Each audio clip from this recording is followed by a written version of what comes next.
Assalamualaikum warahmatullahi wabarakatuh. Halo semuanya, hari ini saya akan membahas materi tentang fungsi inverse.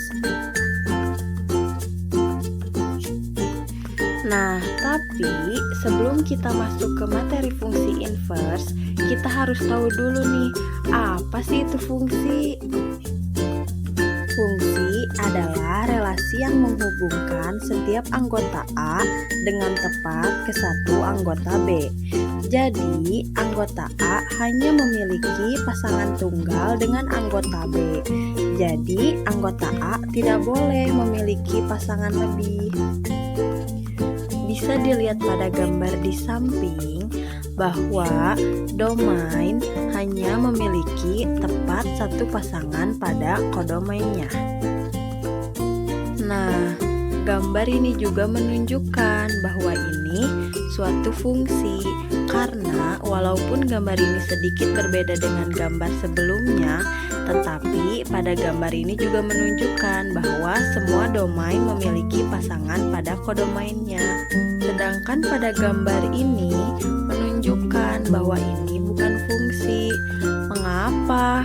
Karena ada domain yang tidak memiliki pasangan pada kodomainnya.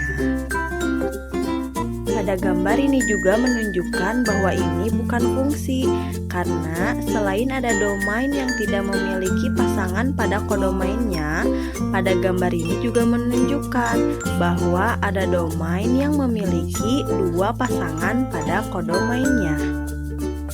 Nah, lalu apa sih itu inverse fungsi? Sebelumnya, kita bahas dulu apa itu inverse. Jika dikaitkan dalam kehidupan sehari-hari, contohnya seperti pada slide berikut. Pagi-pagi kalian berangkat ke sekolah. Sorenya kalian pulang dari sekolah. Contoh ini bisa disebut sebagai inverse. Jadi, inverse artinya adalah kebalikan. Jika inverse itu kebalikan, maka inverse fungsi adalah fungsi yang berkebalikan dari fungsi asalnya. Bisa dilihat pada diagram panah di samping. Perhatikan diagram panah yang pertama. Ada himpunan A yang dipetakan ke himpunan B oleh fungsi F. Maka inverse-nya adalah himpunan B dipetakan ke himpunan A. Bisa dilihat pada diagram panah kedua. Kemudian, apa sih itu fungsi inverse? Jika inverse suatu fungsi merupakan bentuk fungsi, maka inverse tersebut disebut fungsi inverse. Coba perhatikan apa yang diketahui dan apa yang ditanyakan. Untuk menjawab pertanyaan ini, kalian perhatikan pasangan berurut dari fungsi F. Kita ubah ke dalam diagram panah. Anggaplah bahwa fungsi F adalah himpunan A yang dipetakan ke himpunan B. Maka, diagram panah dari fungsi F akan seperti diagram panah yang pertama, dan inverse-nya seperti pada diagram panah yang kedua. Perhatikan bahwa inverse dari fungsi F merupakan fungsi. Kenapa? Karena setiap anggota B memiliki tepat satu pasangan pada anggota A. Jadi, kesimpulannya, inverse fungsi dari F jika dituliskan ke dalam pasangan berurut akan seperti ini.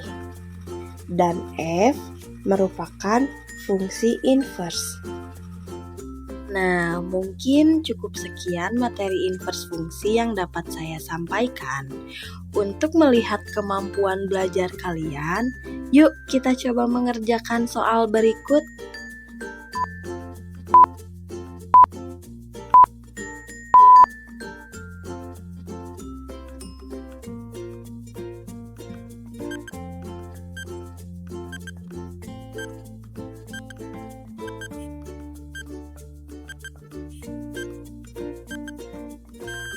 Untuk jawabannya, kalian bisa lihat di deskripsi ya.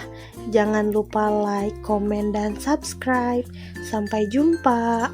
Wassalamualaikum warahmatullahi wabarakatuh.